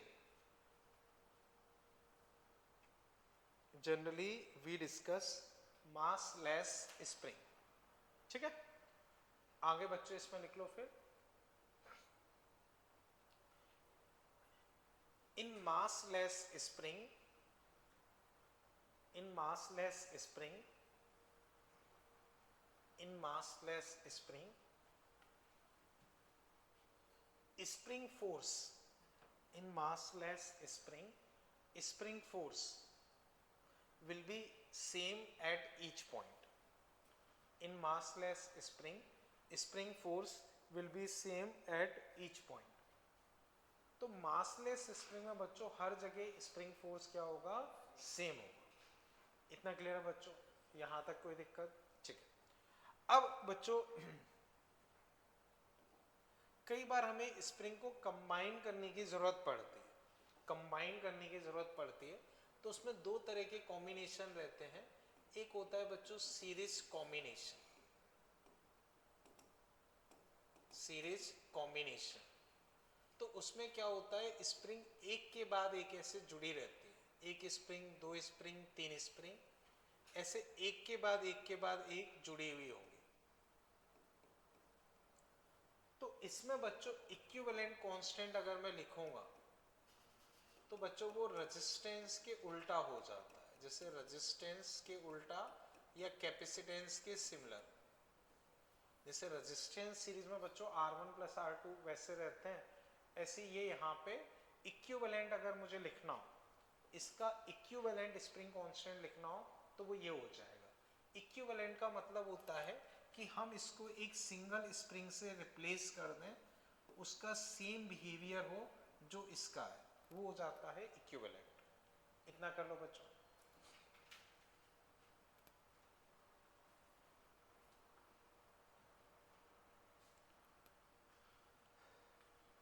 ठीक है बच्चों, इसका डेरिवेशन कोई काम का नहीं है, तो बस मैं ऐसे ही रफली थोड़ा सा बता रहा हूँ. ठीक है, लिखवा नहीं रहा हूँ, बस ऐसे ही थोड़ा सा बता रहा हूँ. ठीक, क्योंकि डेरिवेशन का कोई मतलब नहीं है, तो बस ऐसे ही थोड़ा सा समझा रहा हूँ. बच्चों जैसे मान लो इसमें 2 सेंटीमीटर का इलोंगेशन हुआ, इसमें 3 का, इसमें 4 का, 2, 3, 4. बताओ टोटल इलोंगेशन क्या होगा, पूरी तीनों मिला के 9. 2 + 3 + 4. तो बच्चों टोटल इलोंगेशन अगर मैं लिखूंगा तो वो क्या होगा, 1 + 2 + 3. ठीक है. अब बच्चों फोर्स क्या होता है, kx. तो x = फोर्स बाई k. तो फोर्स बाई k1, इस पे force by k2, force by k3. और इसमें मैंने x माना तो वो हो जाएगा F/k इक्विवेलेंट. ये कट के वो आ जाता है. समझ पाए ना बच्चों, x = x1 + x2 + x3. F/k equivalent F/k1 वो निकल आता है. पर ये कि कोई काम का नहीं है, तो मतलब नहीं, केवल फॉर्मूला याद रख लो, उतना काफी. बच्चों बताओ यहां तक कोई दिक्कत? ठीक है. अब आता है बच्चों पैरेलल कॉम्बिनेशन.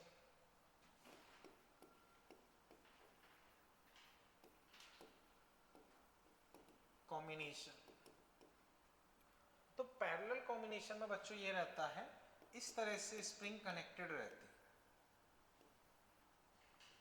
मान लो चलो 3 कर देते हैं, K1, K2, K3. तो इसका इक्विवेलेंट बच्चों ये बन जाएगा, वही एक सिंगल स्प्रिंग से रिप्लेस कर दो. तो K इक्विवेलेंट बच्चों यहां आ जाता है K1 + K2 + K3.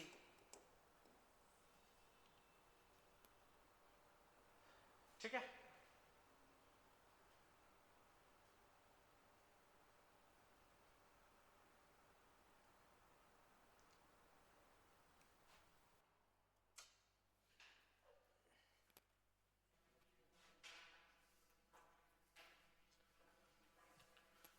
ओके बच्चों, जब तक ये स्टार्ट हो रहा है,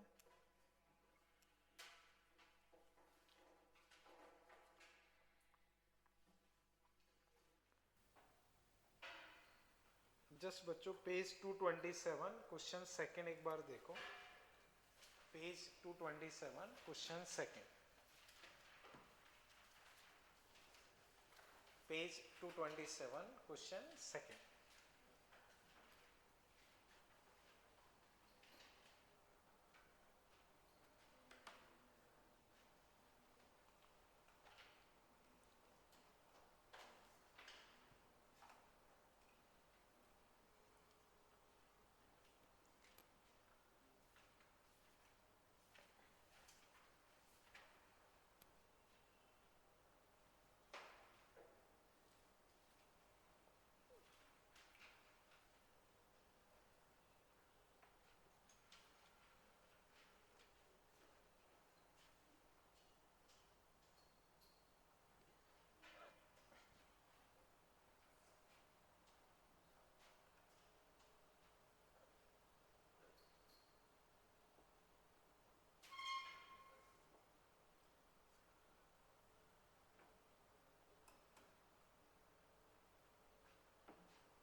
ओके चलो क्या बच्चों उससे बाद में डिस्कस करते हैं अभी ये टॉपिक, या चलो पहले उसको ही डिस्कस कर लेते हैं, ठीक है।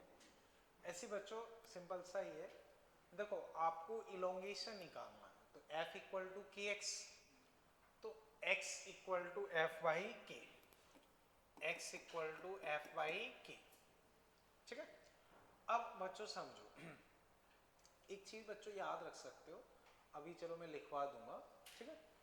x equal to f by k, तो बच्चों जिसमें फोर्स ज्यादा उसमें इलोंगेशन ज्यादा, मेरे हिसाब से फर्स्ट और लास्ट में 1 या देख लेता हूँ, फर्स्ट में बच्चों 2 2, तो 2 2 बच्चों इधर 20 इधर 20, कहाँ मूव करेगा, कहीं नहीं, कहीं मूव नहीं करेगा, तो पहले केस में टेंशन या स्प्रिंग फोर्स कितना होगा 20, पहले केस में टेंशन या स्प्रिंग फोर्स 20। तो बच्चों ऐसे ही समझा देता हूँ, आप घर पे कर लेना, समझो इधर 3 2 है, तो पहले आप स्प्रिंग को भूल जाओ, एक रस्सी मान लो, रस्सी मान के बच्चों टेंशन निकालो, टेंशन निकाल लोगे, अब जो टेंशन आएगी वही स्प्रिंग फोर्स होगा, अब वही स्प्रिंग फोर्स होगा, तो पहले केस में जैसे 20 बाई के, ऐसे सेकंड केस में उसका टेंशन अपॉन के, थर्ड में बस रेशो ले लो, आंसर आ जाएगा। तो बच्चों घर पे कर लेना, अप्रोच समझ गए ना बच्चों, स्प्रिंग को आप रस्सी मान लो और रस्सी में टेंशन जैसे हम निकालना सीखे हैं वैसे ही निकाल के, और वही टेंशन स्प्रिंग फोर्स होगा, ठीक है। अब बच्चों इस पे आते हैं जो हम कर रहे थे, पैरेलल कॉम्बिनेशन बच्चों हम डिस्कस कर रहे थे, पैरेलल, ठीक है, पैरेलल। तो पैरेलल में बच्चों इस तरह से स्प्रिंग्स हैं, ये M K1 K2 K3, इसको बच्चों एक इक्विवेलेंट से अगर हम रिप्लेस कर दें,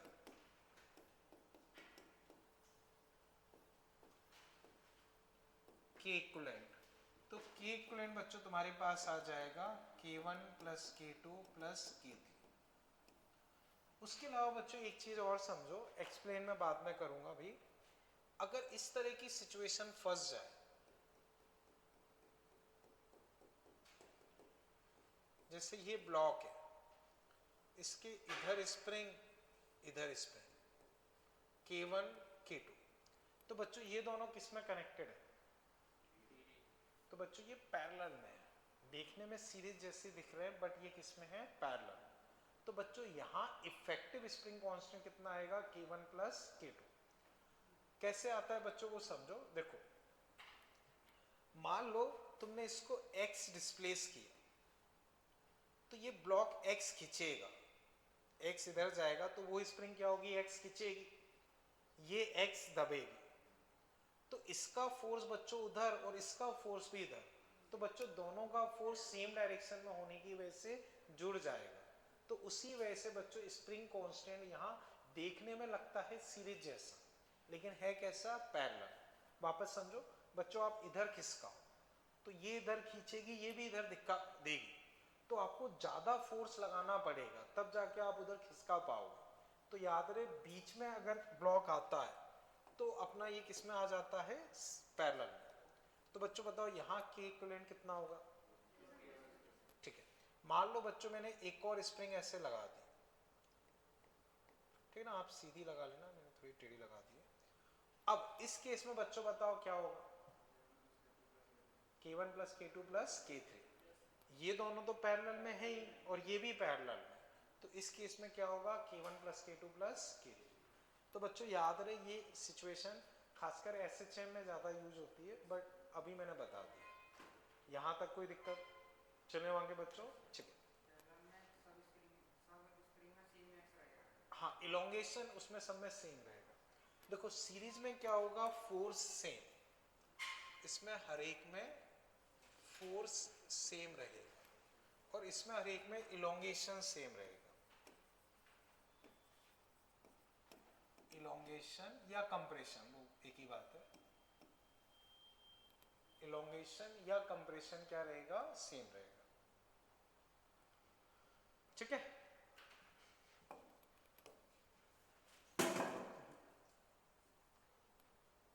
इतना बच्चों क्लियर है, ठीक है। अब नेक्स्ट बच्चों देखना, जैसे कटिंग ऑफ स्प्रिंग, तो बच्चों ये भी एक्सपेरिमेंटल है, समझो। जैसे एक स्प्रिंग है, उसको तुमने बीच से काट दिया, दो हिस्से हो गए। एक स्प्रिंग है, उसको बीच से काट दिया, दो हिस्से कर दिया। तो पहले मान लो कि 100 था, तुमने बीच से दो हिस्से कर दिए, बताओ अब की कितना होगा? 50। बच्चों ऐसा नहीं है, अब के 200 हो जाएगा। देखो, एक बड़ी स्प्रिंग को खींच के देखना, वो आसानी से खींच जाती है। वही अगर उसे काट दोगे तो छोटी स्प्रिंग को खींच पाना मुश्किल होता है। समझ पा रहे हो? या ऐसे समझो, जैसे एक बड़ी स्प्रिंग है, इसको एक तरीके से दो स्प्रिंग का सीरीज कॉम्बिनेशन मान लो। एक बड़ी स्प्रिंग है, उसको दो स्प्रिंग का सीरीज कॉम्बिनेशन मान लो। तो दो एक जैसी स्प्रिंग है, तो K और K का सीरीज कॉम्बिनेशन। तो अब समझना, 1/K प्लस 1/K यानी कि 2/K। तो K इक्विवेलेंट बच्चों कितना आ गया? K/2।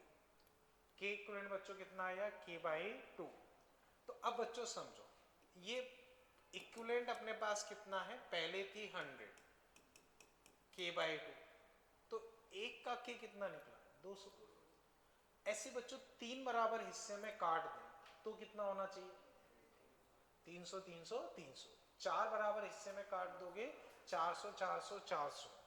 तो बच्चों इनडायरेक्टली हम ये बोल सकते हैं, समझ गए ना बच्चों कैसे किया है? इनडायरेक्टली बच्चों हम ये बोल सकते हैं कि मान लो ये स्प्रिंग है, इसको बच्चों इसकी लेंथ, ओरिजिनल लेंथ L,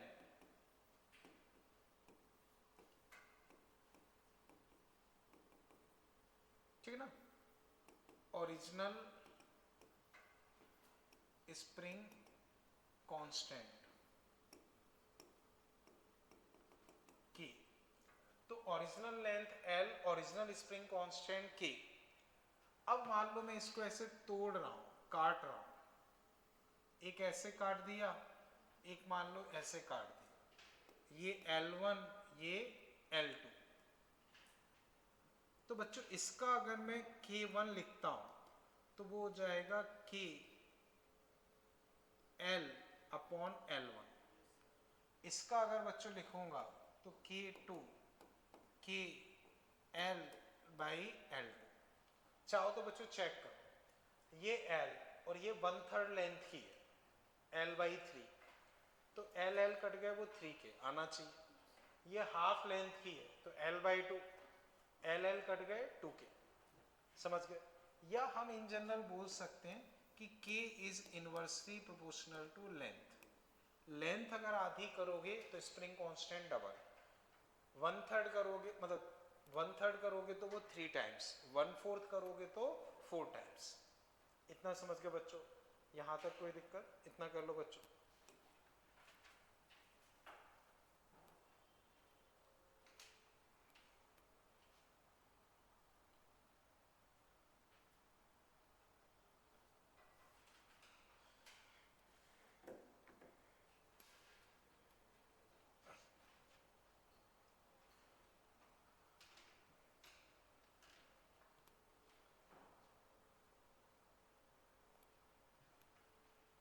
ठीक है, अब बच्चों एक बार मैं कंक्लूड करता हूं। तो स्प्रिंग बच्चों क्या थी? Helical metallic wire, helical metallic wire. Spring force बच्चों x के प्रोपोर्शनल, तो F = kx। k spring constant, x compression या इलोंगेशन कुछ भी हो सकता है।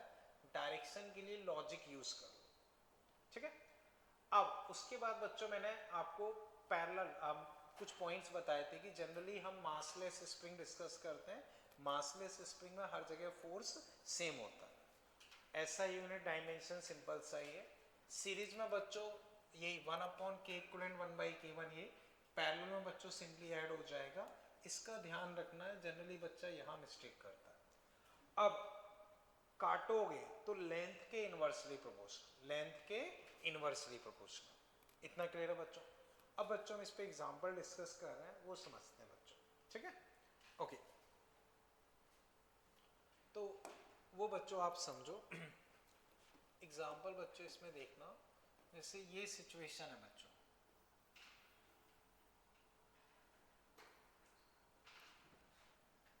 बच्चों कहीं कोई फ्रिक्शन नहीं है, वो मैं पहले बता चुका हूँ कि जब तक फ्रिक्शन चैप्टर स्टार्ट नहीं है तब तक कोई फ्रिक्शन नहीं, ठीक है बच्चों। ये के, अब बच्चों कहीं कोई फ्रिक्शन नहीं है, मान लो इसका मास कैपिटल एम, ये जो स्मॉल एम वाला है वो कहाँ मूव करेगा, नीचे, ठीक है, नीचे जाएगा। सिस्टम बच्चों इतना क्लियर है ना, ठीक है। अब बच्चों इसमें आप लिख लो,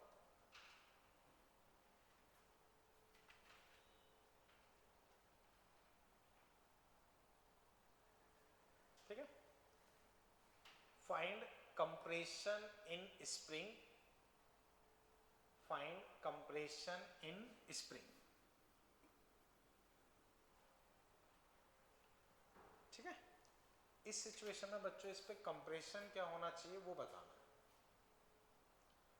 थोड़ा सा सोचो।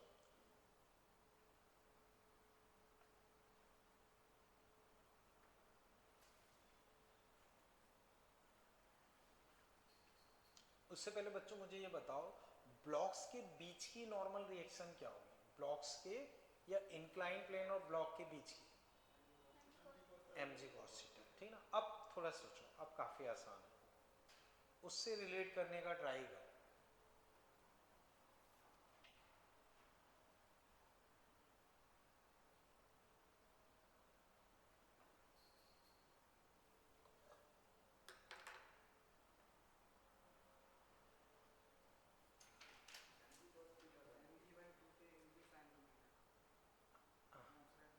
रुको वापस बोलो,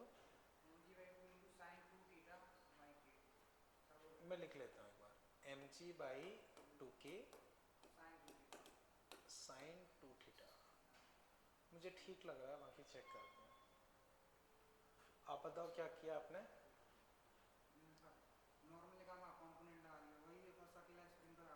बस सही है, बिल्कुल सही। बच्चों देखो, जैसे ये जो है, इस ब्लॉक को अगर मैं देखता हूँ इंक्लाइन प्लेन को, तो बच्चों मुझे ये बताओ नॉर्मल रिएक्शन बच्चों कितनी है, नॉर्मल रिएक्शन बच्चों मुझे पता है कितनी है बच्चों, ये थीटा, कुछ गड़बड़ बना दिया, ये ठीक था, परपेंडिकुलर दिख रहा है, ठीक है, थीटा, ये थीटा, तो ये थीटा, ठीक है। अब बच्चों इस पे फोकस करो, इस पे इधर नॉर्मल लगेगा, उस पे इधर, तो इस पे इधर। अब जिससे एंगल टच होता है वो कॉस, तो n cos थीटा, उसके remaining sine, n sin theta. बच्चों इस इंक्लाइन प्लेन पे नॉर्मल इस साइड लगेगा, तो n sin theta, n cos theta. तो बच्चों ये n sin थीटा इसको इधर खींचना चाहेगा, तो इसको रोकेगा कौन, स्प्रिंग, रोकेगा कौन, स्प्रिंग। तो अब अगर ये मूव नहीं कर रहा है तो इसका मतलब ये है कि n sin थीटा किसके बराबर होना चाहिए, स्प्रिंग फोर्स के। तो n sin थीटा या स्प्रिंग फोर्स किसके बराबर होना चाहिए, n sin theta. Spring force बच्चों kx, नॉर्मल बच्चों इस केस में हमें पता है mg cos theta into sine theta. तो अगर फोर्स पूछा है तो ये हो जाएगा, फोर्स पूछा है तो ये हो जाएगा, और x पूछा है तो mg cos theta into sine theta upon m, sorry k। इसको बच्चों थोड़ा सा एडजस्ट करके ये भी लिख सकते हैं, वो ठीक है, पर ये आ जाएगा, जैसे 2 से मल्टीप्लाई डिवाइड कर दो तो साइन 2 थीटा में आ जाएगा। ओके बच्चों अभी एक बार चेक करो, नॉर्मल रिएक्शन पक्का mg cos थीटा होगा, इस पे नॉर्मल इधर लगेगी, तो ये theta n cos theta n sin theta, तो n sin थीटा अपना kx या स्प्रिंग फोर्स के बराबर होना चाहिए। बच्चों बताओ इसमें कहीं कोई दिक्कत, चले आगे बच्चों। अब बच्चों इसी क्वेश्चन, हाँ बोलो बच्चों कोई डाउट, बताता हूँ, बताओ। एक चीज और समझो बच्चों, यहाँ आएगा कैपिटल एम जी, यहाँ से एक नई नॉर्मल आएगी एन डैश, पर इस डायरेक्शन से हमें मतलब नहीं है। बाई चांस अगर वो हमसे पूछता है कि ये वाली नॉर्मल बताओ, तो वो हो जाएगी m g plus n cos theta, m g plus n cos theta, और एन कितना होगा एम जी कॉसिटा, तो capital m g plus m g cos square theta. But इस डायरेक्शन से हमें मतलब नहीं, हमें इस डायरेक्शन से मतलब है क्योंकि स्प्रिंग इस डायरेक्शन में काम करेगी। बताओ बच्चों, अभी इसमें कोई दिक्कत? समझ गए बच्चों? अब इसी को बच्चों थोड़ा मॉडिफाई करके ऐसे भी पूछते हैं, मैं लिखवा नहीं रहा हूं, बस समझना। ये ऐसे है, इसकी जगह यहां रस्सी लगा दी, अब ये ऐसे स्लाइड कर रहा है, अब ये ऐसे स्लाइड कर रहा है, तो आपसे पूछा टेंशन बताओ, क्या आंसर आएगा? वही जो काम वहां स्प्रिंग कर रही थी वो काम यहाँ रस्सी कर रही है, तो रस्सी में टेंशन बच्चों यही आ जाएगी। बाई चांस ग्राउंड से नॉर्मल पूछे तो इन दोनों का एडिशन लिख लेना। इसी को बच्चों और मॉडिफाई करके फ्रिक्शन में पूछ लेते हैं, यहाँ नहीं फ्रिक्शन में। एम इधर, कैपिटल एम इधर, थीटा इधर, और ये रेस्ट पे, क्या है? रेस्ट पे। तो ये अगर रेस्ट पे है तो इस पर फ्रिक्शन फोर्स बताओ। तो बच्चों चलाने वाला फोर्स ही फ्रिक्शन फोर्स होगा, तो चलाने वाला फोर्स मतलब इस डायरेक्शन का फोर्स, और इस डायरेक्शन का फोर्स अपने पास कहीं निकाला था, ये रहा, तो ये फोर्स आया है, तो यही फ्रिक्शन फोर्स हो जाएगा। तो यही क्वेश्चन बच्चों फ्रिक्शन में फ्रिक्शन की तरह से पूछ लिया जाता है। बताओ बच्चों, अभी इसमें कहीं कोई दिक्कत? इस तरह के क्वेश्चन में कोई डाउट? अब बच्चों कुछ क्वेश्चन मैं लिखवा नहीं रहा हूं, बस ऐसे रिलेट करवा रहा हूं। जैसे बच्चों हमने टेंशन के केस में देखे थे, ये ब्लॉक इधर उधर टेंशन बताओ, उसकी जगह बच्चों स्प्रिंग लगा देंगे, स्प्रिंग फोर्स निकाल लो, वही रस्सी मान के आप तो टेंशन निकाल लो। इलोंगेशन पूछें तो force equal to k x, तो के मतलब एक्स निकाल लो। बच्चों जैसे मान लो 5 किलो का कुछ हैंग कर दिया, यहाँ 20 यहाँ 30, बोला इसका फोर्स बताओ, इसका फोर्स बताओ, तो वही रस्सी मान के आप तो फोर्स निकाल लो। बाद में पूछते हैं कि इलोंगेशन पूछ बताओ, तो F equal to k x करके इलोंगेशन निकाल लो। समझ गए बच्चों? तो इस तरह के क्वेश्चन बच्चों बिल्कुल वैसे ही हो जाएंगे, उसमें कुछ भी आपको अलग से नहीं करना। समझ गए बच्चों? ठीक है। अब बच्चों फिर हम नेक्स्ट टाइप के क्वेश्चंस करते हैं, वो समझते हैं। उससे पहले बच्चों एक चीज ये वाला क्वेश्चन क्लियर है ना? ठीक है। एक चीज बच्चों समझो, हम लोग जो डिस्कस करते हैं वो कौन सी स्प्रिंग होती है? मासलेस। मासलेस में हर जगह फोर्स क्या होता है? सेम। अब बच्चों ऐसी देख के बताओ, लिखना नहीं है इसे, फिर बाद में मैं आपको लिखवा दूंगा रहेगा। ये स्प्रिंग नेचुरल लेंथ पे बच्चों, इसको मैंने ये कर दिया, तो खींच दी या दबा दी? खींच दी। तो बच्चों इसको ऐसे पकड़ के यूं खींच दिया, तो इस हाथ पे फोर्स किस तरफ लगेगा? इस पे। तो बच्चों दोनों में फोर्स अपोजिट डायरेक्शन। तो बच्चों अगर मैं बोलता हूं कि इस पॉइंट पे फोर्स इधर है 50, तो इस पे कहां होगा? इधर 50। तो दोनों पे फोर्स मैग्नीट्यूड वाइज तो इक्वल होगा, डायरेक्शन वाइज अपोजिट। ऐसे खींच दिया, ठीक है बच्चों। अब मैंने क्या किया, इस स्प्रिंग को ऐसे दबा दिया, स्प्रिंग को बच्चों ऐसे दबा दिया, तो इस पे फोर्स कहां लगेगा? इधर। मान लो 30 है, तो इस पे फोर्स, तो मान लो बच्चों इस पे फोर्स इधर 40 है, तो इस पे फोर्स। क्लियर है बच्चों? तो बच्चों स्प्रिंग में 3 चीजें हो सकती, या तो नेचुरल लेंथ पे हो तो 0 फोर्स होगा, खिंची हुई होगी तो आपने देखा दोनों पे फोर्स इक्वल अपोजिट, दबी हुई है तो भी दोनों पे फोर्स इक्वल अपोजिट। इतना क्लियर है? अब बच्चों नोट करके एक पॉइंट आप लिख लो, नोट करके बच्चों एक पॉइंट लिख लो,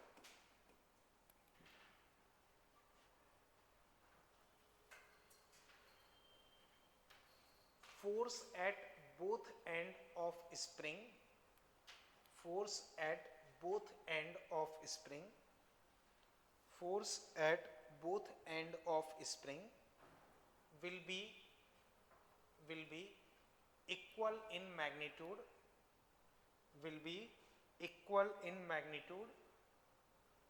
and opposite in direction.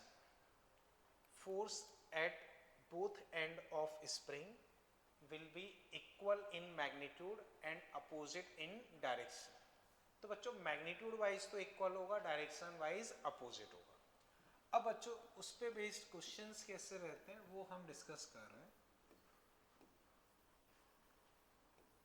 बच्चों जैसे मान लो ये 2 kg, ये K, ये 3 kg, इस पे मान लो बच्चों कुछ 18 न्यूटन का फोर्स लगाया, 18 न्यूटन का फोर्स लगाया. इसका एक्सेलरेशन है बच्चों 3 मीटर पर सेकेंड स्क्वायर. इसका एक्सेलरेशन 3 मीटर पर सेकेंड स्क्वायर. तो बच्चों ये डायग्राम ड्रॉ कर लो, फिर मैं इसे बच्चों में डिस्कस कर रहा हूँ. अगला आप करना, find acceleration of 2 kg block. तो बच्चों इसे मैं डिस्कस कर रहा हूँ, आप अगला करना.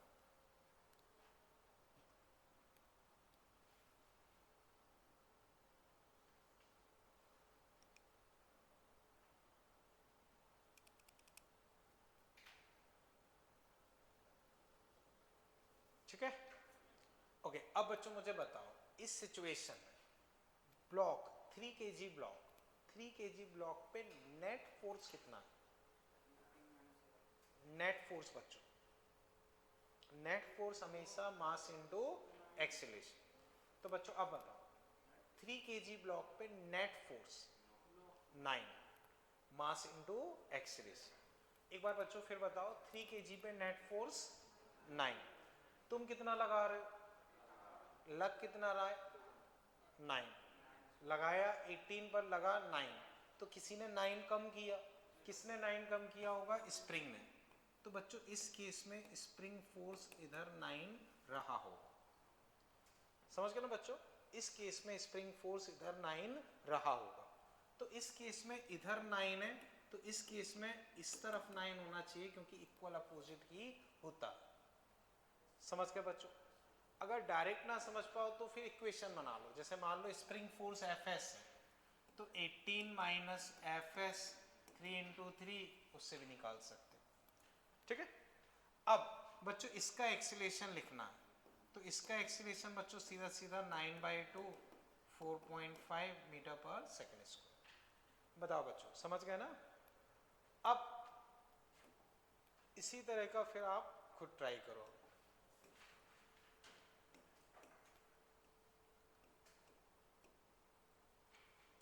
मान लो बच्चों ये 2 kg, ये 5 kg, इस पे फोर्स बच्चों लगाया सपोज 8 न्यूटन.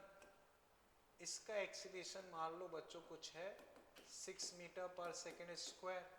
इस पे बच्चों एक और फोर्स लगा दिया, मान लो 5 न्यूटन. अब एक्सीलरेशन ऑफ 5 kg बताओ.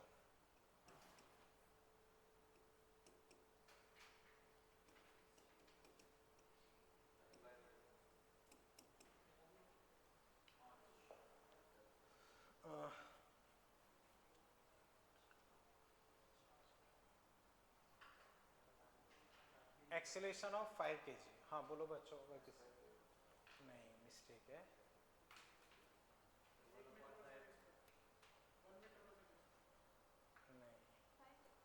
नहीं नहीं बच्चों, इसका तो दे रखा है, इसका बताना.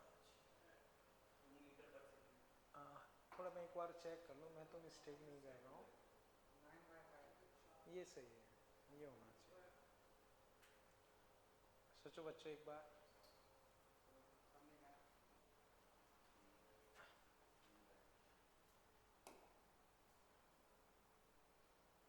ठीक बच्चों, देखते हैं, समझो. देखो बच्चों, ऐसे क्लियर नहीं है तो बच्चों कैसे भी कर सकते हो. चलो मैं एक बार ऐसे बता रहा हूँ. मान लो इधर Fs मान लिया. ठीक है, या बच्चों पहले डायरेक्ट बताता हूँ, ये तो कर ही लोगे. समझो नेट फोर्स कितना लग रहा है? 12. लगा कितना रहे हो? 8. लग रहा है 12, लगा रहे हो 8, तो 4 कोई और लगाने वाला होना चाहिए। तो इस केस में बच्चों स्प्रिंग फोर्स इस तरफ होना चाहिए, इस केस में स्प्रिंग फोर्स इधर होना चाहिए, और कितना होना चाहिए 4। तो बच्चों 5 kg पे देखोगे तो 5 kg पे बच्चों स्प्रिंग फोर्स उल्टी डायरेक्शन मतलब इधर 4 होगा, एक इस पे इधर 5 लग रहा है, अब 4 इधर 5 इधर, तो एक्सीलरेशन बच्चों 5 + 4/5। समझ पाए बच्चों? 2 × 6 12, तो उस पर नेट फोर्स 12 है, हम लगा रहे हैं 8, तो कोई और 4 लगाने वाला चाहिए, वो कौन होगा? स्प्रिंग। तो स्प्रिंग 4 इधर लगाएगी, इस पे इधर 4 लगा रही है, तो इस पे इस तरफ 4 लगाएगी, तो 5 और 4 मिलके अपने ये हो गए। चेक करो बच्चों, ठीक है। अब एक और बच्चों बस देख लो बच्चों, जरूरी नहीं है कि हमेशा ऐसा ही हो, कई बार वेरिएबल में क्वेश्चन हो सकता है, तब भी अप्रोच वही रहेगी, उस पर कोई फर्क नहीं पड़ेगा। मान लो बच्चों ये 2m, इस पर फोर्स F लगाया, इस पे फोर्स 2F लगाया, ठीक है बच्चों। इसका एक्सीलरेशन मैंने दे दिया A के फॉर्म में ही करो, चलो A के फॉर्म में, ठीक। अब इसका एक्सीलरेशन बताना, ठीक है ना, find in terms of A, F और M। जैसे इसका नाम A दे दिया, इसका नाम B। Find acceleration of A। बच्चों पूरा वेरिएबल में दे दिया, बस इतना सा फर्क है। पिछले क्वेश्चन में बच्चों कहीं दिक्कत लग रही हो तो बताओ।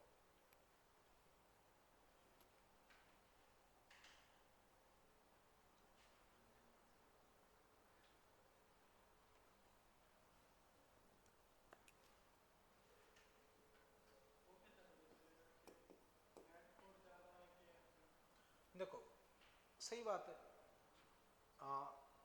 सही कह रहे हो, वो देखो आप वेरिएबल में आंसर दे दो, वो अपने आप एडजस्ट हो जाएगा, वो उतना बस दिमाग लगाने की ज़रूरत नहीं है, फिर बस उसी के फॉर्मेट में आंसर दे दो, वो अपने आप एडजस्ट होता रहेगा।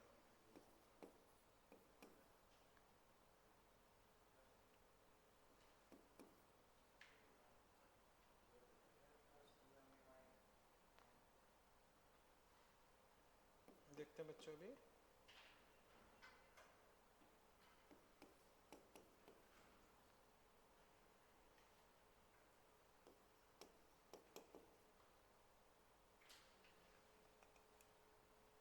ओके अब बताओ F + 2ma बाई, ओके आपके अकॉर्डिंग ये डायरेक्शन किस तरफ होनी चाहिए? इधर। चेक करते हैं, ठीक है। देखो बच्चों देख लेते हैं, कोई नहीं बच्चों, समझो हमें नहीं पता स्प्रिंग फोर्स कहाँ है, नहीं पता तो कोई दिक्कत नहीं, अपने आप एडजस्ट हो जाएगा। वेरिएबल में हमें फिर दिमाग नहीं लगाना, इस पे हमने इधर Fs मान लिया, तो इस पे इधर Fs मान लो, ये ठीक है। अब बच्चों इसकी इक्वेशन लिखते हैं, चलाने वाला माइनस रोकने वाला मास इनटू एक्सीलरेशन, तो F - Fs mass into acceleration, तो Fs बच्चों तुम्हारे पास आ गया F - 2ma, ठीक है ना बच्चों। फिर उसमें दिमाग मत चलाओ, बस सीधा सीधा क्वेश्चन बना के सॉल्व करते चलो। अब इसका एक्सीलरेशन मुझे नहीं पता, मैंने इधर मान लिया, आप इस साइड मान लो तो भी गलत नहीं, वो उस हिसाब से सही होगा, ठीक है। तो बच्चों बताओ, उस साइड के हिसाब से बता देता हूँ, किधर मान के बताओ, इस साइड मान लो, ठीक है। A1 मान लेता हूँ, तो बच्चों इधर अगर मैंने माना है तो मैं इसको ज्यादा मानूंगा, इसको कम मानूंगा, तो this minus this, 2F minus spring force upon mass m। अब स्प्रिंग फोर्स बच्चों अपने पास से F - 2ma, तो एक F कट गया, तो F + 2ma बाई m, और इसकी डायरेक्शन में इधर मान के चलो, इस डेटा के हिसाब से आंसर इधर। चेक करो बच्चों, कोई दिक्कत हो, ठीक है। अब बच्चों जैसे अभी जो हमने स्प्रिंग से कुछ क्वेश्चंस किए हैं, उनसे रिलेटेड ये क्वेश्चन है, इन्हें बच्चों आप एज ए होमवर्क रख सकते